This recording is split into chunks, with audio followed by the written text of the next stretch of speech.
স্বয়ং মমতা বন্দ্যোপাধ্যায় দাঁড়িয়েছিলেন, তার থেকে হেভিওয়েট আর কে হতে পারে তৃণমূলে?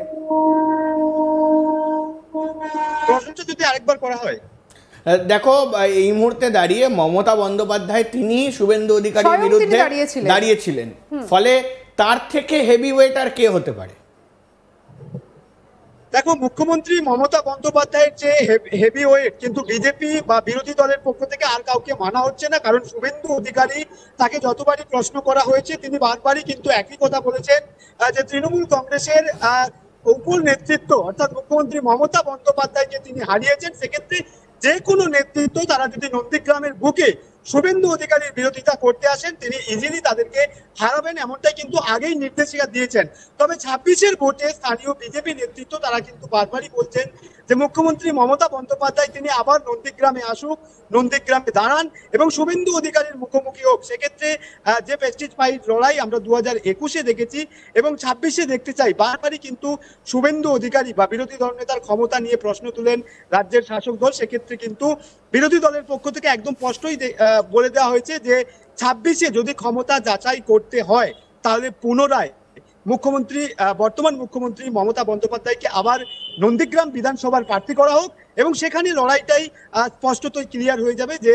রাজ্যের ক্ষমতা বা শুভেন্দু অধিকারীর ক্ষমতা ঠিক কতটা, এটা কিন্তু বিজেপির পক্ষ থেকে এখনো পর্যন্ত দাবি করা হচ্ছে। চন্দন, এই মুহূর্তে একটা প্রশ্ন মাথায় এলো, সেটা হলো যে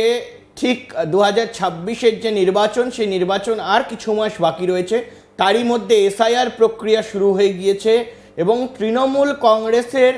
একেবারে শাখা সংগঠন যেগুলো রয়েছে এই মুহূর্তে পূর্ব মেদিনীপুর বা নন্দীগ্রামে, তাদের তৎপরতা কতটা চোখে পড়ছে? তারা কিভাবে ঘর গোছাচ্ছে, তারা কিভাবে কাজ করছে, মানুষের সঙ্গে কিভাবে সংযোগ করছে? যে শুভেন্দু অধিকারীকে হারানোর কৌশল তো অবশ্যই রয়েছে, সেটা কি ধরনের কৌশল আছে, কি জানতে পারছো? অনির্বাণ দা, তোমাকে জানিয়ে রাখি যে শুধু যে জেলার তৃণমূল কংগ্রেসের নেতৃত্ব তারা এসআইআর ইস্যুকে নিয়ে বা সামনের 26-এর ভোটকে সামনে রেখে তারা যে মাঠে নেমে পড়েছেন তা নয়। নন্দীগ্রাম এমনই একটি জায়গা যেখানে রাজ্য নেতৃত্ব খুদ অভিষেক বন্দ্যোপাধ্যায় তিনি কিন্তু নজরদারি করছেন। আমি তোমাকে জানিয়ে রাখি একদম কারেন্ট আপডেট যে গতকালকেই অভিষেক বন্দ্যোপাধ্যায় তিনি পূর্ব মেদিনীপুর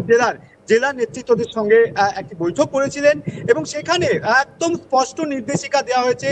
এসআইআর এর সময় যে সমস্ত বিএলও অফিসার প্রত্যন্ত গ্রামে গ্রামে বা বাড়ি বাড়ি যাবেন, সেখানে কিন্তু রাজ্যের শাসক দল তৃণমূল কংগ্রেসের প্রতিনিধি তাদেরকেও কিন্তু যাওয়ার নির্দেশিকা দেওয়া হয়েছে এবং এসআইআর এর পুঙ্খানুপুঙ্খ অর্থাৎ গ্রাউন্ড লেভেল থেকে যে রিপোর্ট আসবে সেটাও কিন্তু এখান থেকে সংগ্রহ করে যারা স্থানীয় নেতৃত্ব রয়েছে তৃণমূল কংগ্রেসের তাদেরকে কিন্তু নির্দেশ দেওয়া হয়েছে সেই রিপোর্ট সংগ্রহ করে রাজ্য নেতৃত্বকে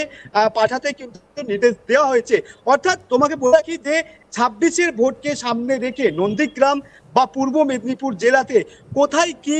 রিপোর্ট উঠে আসছে এসআইআর কে ভিত্তি করে বা এসআইআর কে ইস্যু করে, সেই রিপোর্টের উপর কিন্তু রাজ্য নেতৃত্ব বা অভিষেক বন্দ্যোপাধ্যায় তিনি নিজেও কিন্তু নজরদারি করছেন, এমনটাই কিন্তু তৃণমূল সূত্রে আমরা জানতে পেরেছি। অনির্বাণ দা,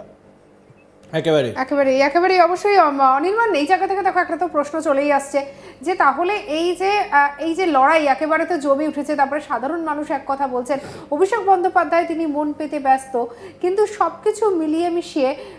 বর্তমানে ভোটের আগের প্রস্তুতি ঠিক কতটা চলছে? দেখো, প্রস্তুতি কিন্তু তুঙ্গে, যেমনটা চন্দন বলল এবং আমরাও এই নিয়ে খবর করেছি যে গতকাল অভিষেক বন্দ্যোপাধ্যায় তিনি কিন্তু আলাদা করে বৈঠক করেন এবং অভিষেক বন্দ্যোপাধ্যায় ছাড়া রাজ্য সভাপতি সুব্রত বক্সি সহ জেলার একাধিক নেতৃত্ব, বিএলও, বিএলএ যারা এই মুহূর্তে booth level agent, Abhishek Bandyopadhyay বিএলএর সঙ্গে দেখা করবেন এরকম কথাও আমরা একেবারে এজেন্ট হবে। এবং শুধু তাই নয়, আগামী দিনে পথে নামার যে কথা, সেই কথা কিন্তু ইতিমধ্যেই জানানো হয়েছে। অভিষেক বন্দ্যোপাধ্যায় তিনি কিন্তু বলেছেন যে বিভিন্ন জেলায় জেলায় আগামী কয়েক মাস যাবৎ কিন্তু তিনি পথে থাকবেন। অর্থাৎ আমরা 2024-এর নির্বাচনের আগে একটি কর্মসূচি তৃণমূল কংগ্রেস বা অভিষেক বন্দ্যোপাধ্যায় দেখেছিলাম, সেটি হলো তৃণমূলের নবজোয়ার এবং সেই নবজোয়ার কর্মসূচিতে তিনি বিভিন্ন জায়গায় বিভিন্ন জেলায় জেলায় ঘুরেছিলেন, সারা পেয়েও ছিলেন এবং সেই সারাটা ফলাফলেই দেখা যাচ্ছে যে যেখানে 18টা সিট ছিল বিজেপি সেখানে 12টিতে নেমে এসছে। ফলে সে জায়গায় দাঁড়িয়ে এই ধরনের কর্মসূচি কিন্তু আগামী কয়েক মাস ধরে তৃণমূল কংগ্রেস, অভিষেক বন্দ্যোপাধ্যায় তিনি কিন্তু করতে আচ্ছা, চলেছেন। একটা কথা তোমাকে তিনি একটু এর বলে মাঝখানে দিয়েছেন। জানতে চাই যে একেবারে। নতুন যে কর্মসূচি আমরা যে দেখলাম যে এই যে দুয়ারে দুয়ারে মানুষের কাছে পৌঁছে যাচ্ছে,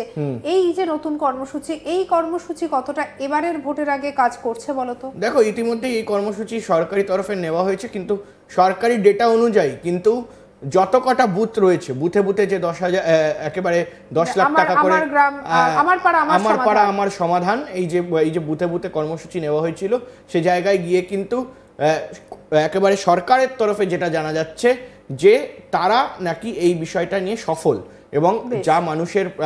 কাজ দরকার ছিল, বাকি ছিল, সেগুলোকে তারা দিতে সফল হয়েছে। ফলে সে জায়গায় দাঁড়িয়ে এটা কতটা প্রভাব পড়বে সেটা তো অবশ্যই ভোট বাক্স বলবে। এবং তার পাশাপাশি কিন্তু এই মুহূর্তে দাঁড়িয়ে কর্মী সমর্থক যারা রয়েছে, একেবারে এই যে এসআইআর ইস্যু রয়েছে, সেই এসআইআর ইস্যু সংক্রান্ত কিন্তু স্পষ্ট বলে দেওয়া হয়েছে যে একেবারে মাটিতে পড়ে থাকতে হবে, মানুষের বাড়িতে বাড়িতে পড়ে থাকতে হবে তৃণমূল কংগ্রেসের যারা কর্মীরা রয়েছে, এবং যাতে কোনো মানুষের অসুবিধা না হয়, সব ধরনের প্রকল্প বা সব ধরনের সুবিধা যাতে মানুষ পায়, এবং এসআইআরের জন্য যেন কারোর নাম না বাদ যায়, এই ধরনের এই মুহূর্তে প্রস্তুতি কিন্তু একেবারে ব্লকে ব্লকে চলবে, এবং তৃণমূল কংগ্রেসের শীর্ষ নেতৃত্বের তরফ থেকে সরাসরি জানানো হয়েছে। ফলে সে জায়গায় দাঁড়িয়ে 2026-এর যে নির্বাচন হবে, সেই নির্বাচন শুধুমাত্র নন্দীগ্রাম কেন, নন্দীগ্রাম তো রয়েছেই, নন্দীগ্রামে প্রবল লড়াই হবে দুই দলের মধ্যে, কিন্তু তারই পাশাপাশি কিন্তু পুরো গোটা পশ্চিমবঙ্গে এই মুহূর্তে দাঁড়িয়ে কিন্তু তৃণমূল কংগ্রেস এগিয়ে অবশ্যই বলা যায়, কিন্তু তারই মধ্যে কিন্তু লড়াইটা যেটা হবে, রাজনৈতিকভাবে যে লড়াই হবে, সেই লড়াইটা কিন্তু দেখার মতো হতে চলেছে। হতে পারে যে টাইটাই লড়াই হতে পারে, বা কোথাও গিয়ে কিন্তু একেবারে নেতা মন্ত্রীদের যে এই মুহূর্তে দাঁড়িয়ে সবথেকে বড় যে বার্তা তাদের তৃণমূল কংগ্রেসের তরফ থেকে দেওয়া হচ্ছে, যে মানুষের পাশে থাকার যে প্রচেষ্টা করতে হবে এবং মানুষের পাশে থাকতে হবে, সে জায়গায় দাঁড়িয়ে মানুষের আশীর্বাদ বা মানুষ কতটা ভোট বাক্সে প্রভাব ফেলে সেটা তৃণমূল কংগ্রেসের দিকে হবে, নাকি কোথাও গিয়ে বিজেপি নতুন কিছু ট্রাই করবে, সেটা তো সময়ই বলবে। কিন্তু তারই মাঝে বিভিন্ন কৌশল, বিভিন্ন রণকৌশল কিন্তু প্রতিটি দল, শুধুমাত্র তৃণমূল কংগ্রেস নয়, বিজেপির তরফ থেকেও কিন্তু সেটা একেবারে আগামী দিনের প্রস্তুতি কিন্তু শুরু হয়ে গিয়েছে। অনির্বাণ, একদম শেষ একটা প্রশ্ন করব, তুমি এসআইআর এর কথা বলছিলে, বর্তমানে কিন্তু এসআইআর ইস্যু বলা যায় তৃণমূল সরকারের সবথেকে বড় ইস্যু, যেটা নিয়ে তৃণমূল সরকার বারবার তারা বিভিন্ন সভামঞ্চ থেকে বলছে বিজেপি ভয় কাটানোর চেষ্টা করছে, কিন্তু এই এসআইআর হওয়াটাও তো দরকার, কারণ বিভিন্ন সময় যে ভুয়ো ভোটার দু জায়গায় ভোট পড়ছে, এই যে বিষয়গুলো আমরা দেখি, এই বিষয়টাকে সাধারণ মানুষের মনের মধ্যে যেটা ভয় ঢুকে যাচ্ছে, বা তুমি বলছো যে কেউ কেউ জানে শেষ হয়ে যাচ্ছেন, নিজেকে শেষ করে দিয়েছেন, এরকম যে ঘটনা ঘটেছে, এই ঘটনাগুলোকে কি বিজেপির ভোট বাক্সে কি প্রভাব ফেলতে পারে? দেখো, সেগুলো সম্পূর্ণ অভিযোগের ভিত্তিতে রয়েছে এই ঘটনা,